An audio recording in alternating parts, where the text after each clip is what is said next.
All right, you guys, DP Tennis with a tip of the day. I need you to hang around tight today for the whole video. It's gonna be the longest video I ever dropped.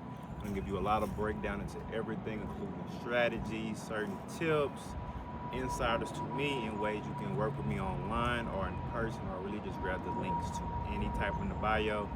Also, I want to say we touched over 600,000 accounts on all platforms from X, Instagram, TikTok, and YouTube. I'm super grateful. Thank you guys so much. Without the watch time of you guys, I would not have anything. Also, if you love this content, share with somebody. If you don't, definitely don't. If you know any kind of tennis players, beginner level or high level, you can share with anybody, okay?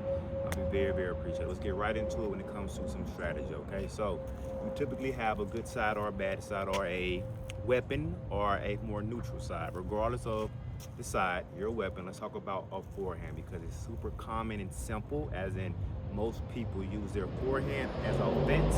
They're aggressive, they're a weapon, okay? What is a weapon? Not necessarily that you have to hit winners on that wing or that side, but a shot or a side that you can control and dictate play and stay aggressive and get openings that you need to make your opponent uncomfortable so they can miss, which is an unforced error, or you may hit a winner sometimes. But I teach all players, don't go for the winner, go for the aggressive shot. Look for the opening, play smart tennis, because tennis is what? A percentage sport. If you don't play chess, I'm not saying you can't play tennis. I played chess at an early age. If you can learn chess, it will help you in tennis. Reason being, if you heard before, you want to know your next move. Will you win every match by knowing your next move? Absolutely not. Will you win more matches percentage-wise by knowing your next move and actually executing your next move directly and right and precise? You will win a lot of matches, okay? I have a lesson coming in 30, but we have time, you guys. We're doing a long content. Let's get right to it. I'm gonna get my basket really quick.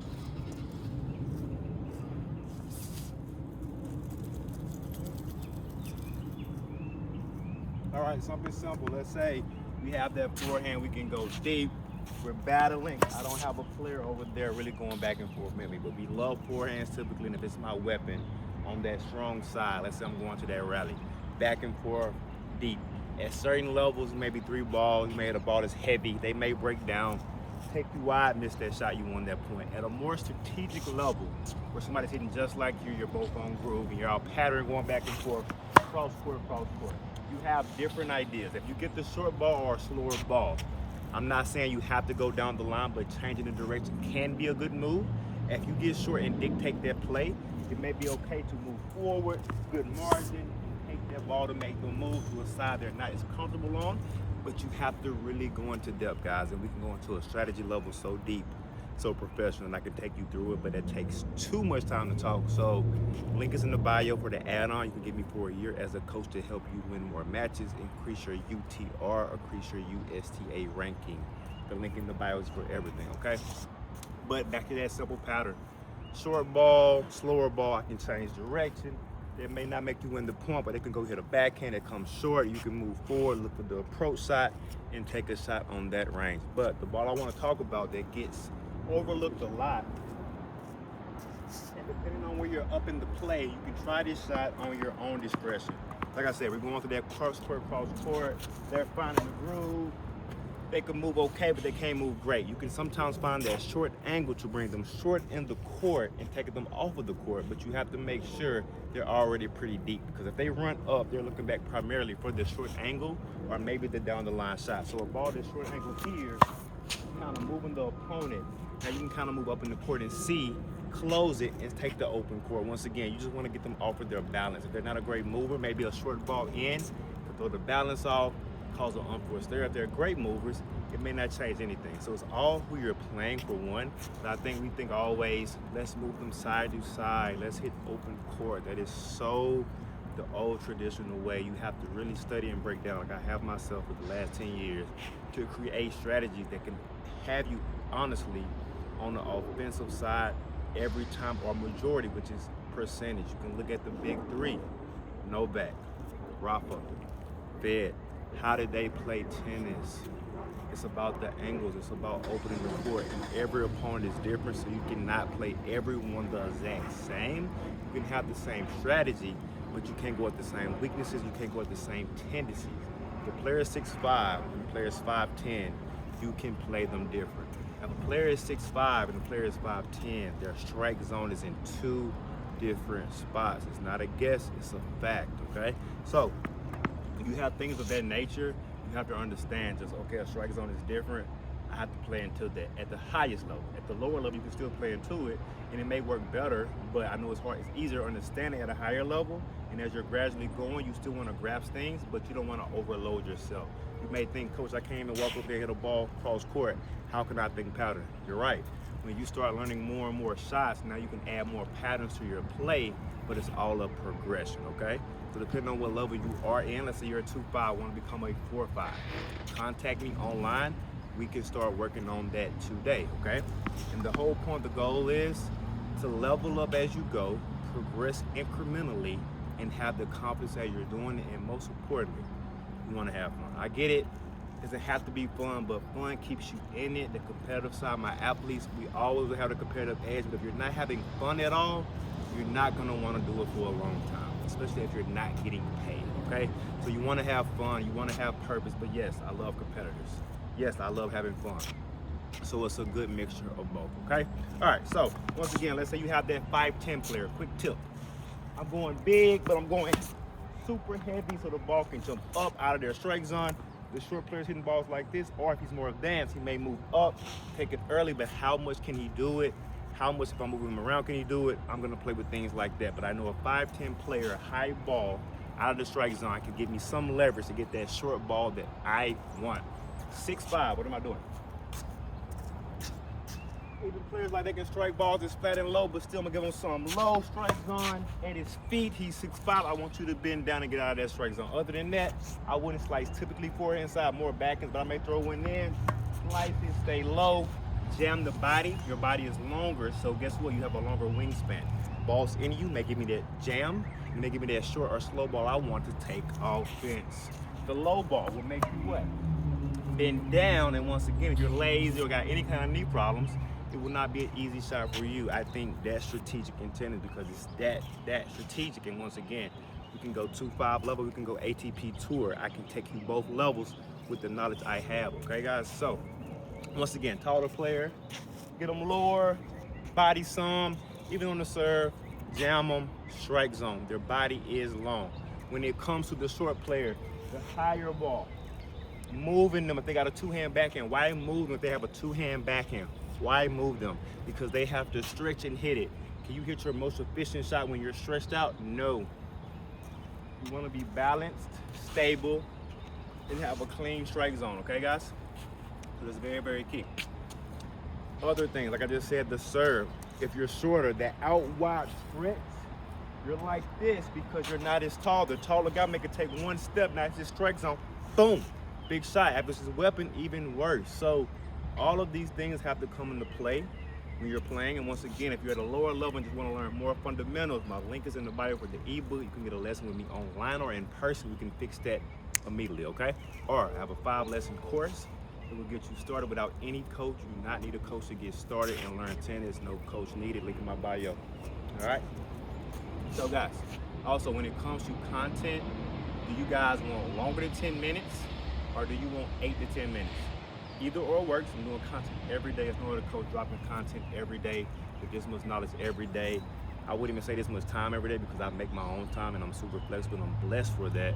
But the more I'm on court, the better. Nothing wrong with that. But I can make this content every day and I definitely will. So from you guys, what do you want more?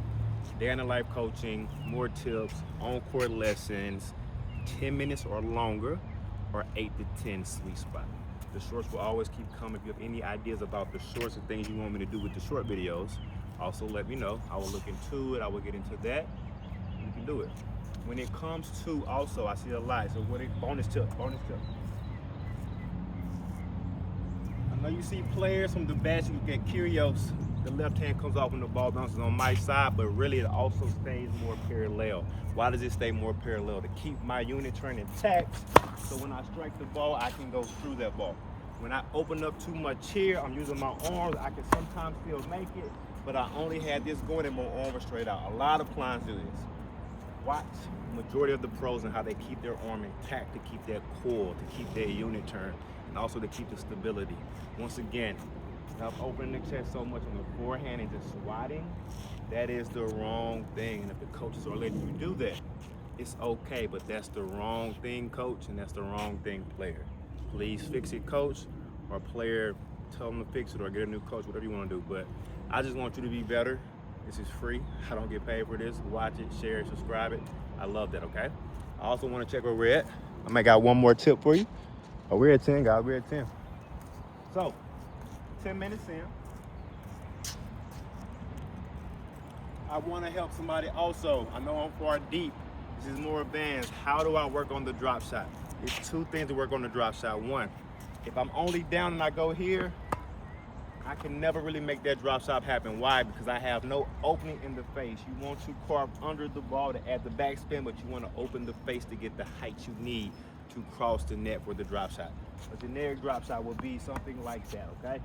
If he's pretty deep, it's decent. I like my drop shot to drop 2 times before it passes the service line. A coach told me that. I think it works really, really well, especially if you're back in the green, like where I'm at right now. Now, the drop shot for the higher level. My last bonus tip for today, D1 professional, takes this with you. You may know it already, probably, that's great. But if you do not know it already, what you have to do when you're doing a drop shot after you're hitting the ball. Let's say I'm hitting a forehand here, okay? People disguise it. You can look at Alcaraz a lot. He does it so good. If I'm having the forehand already set up, I take that same phase, I cut under, it will look something like on the drop shot side. The point of that, you don't want to get set up just waiting. Okay, he's going to hit a drop shot. He's in his continental grip. Is he going to do it? No. You want to have your forehand set up because they're off balance, they're on edge, and then you drop it depending on where they're at on the court if you want to drop them. Because a drop shot is personal preference. I would say court positioning matters a lot. But once again, some players that do a drop shot that just change pace, make them run more, especially at a lower level. Higher level, people can always pretty much run. They're fast, they're quick, they're in shape. Lower level, you may get 10 drop shots. Bad drop shots. Now that person's gassed because they're out of shape. It happens in recreational tennis, okay, guys? Some people know it, some people don't. I'm here to let you know, right? So, this will conclude today's tennis tip lesson video. Kind of an all-in-one, but once again, it's mainly about strategy. I see strategy is taking off. Players need strategy, and especially after they get to start playing.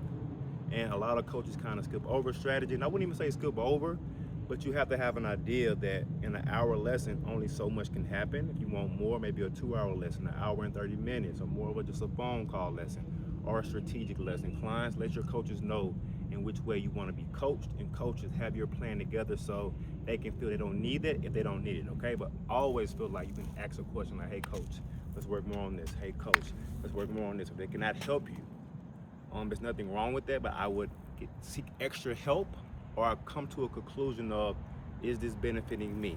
And lastly, but most importantly, have a clear goal. Whether you want to have fun, go from a 2.5 to a 3.5. I have a guy right now, we're going from a 2.5 to a 3.0 in 1 month. We're planning it, we're building everything out. It's clear plans like that that will take you to a goal quicker than kind of just moving around and just playing around. And once again, if you want to have fun, you don't care, it's okay. If you have clear goals, put down clear intentions, take clear action, have clear confidence, and mentally have in your head, I'm going here. And I know for a fact it will happen because I've done it countless times in my life with over 3,000 or more students, and it's just facts. But guys, again, 500,000 plus 600,000 or more accounts on all platforms. Thank you so much. This will conclude today, and do not forget, remember to sub if you want to, but let me know importantly, 10 or more minutes videos, long content, or short form, I won't say short form, but 8 to 10, no more, or 10 minutes and more. Okay guys, drop comments below, let me know what you guys want. Whatever you want's gonna happen. DP, I'm going, I'm out.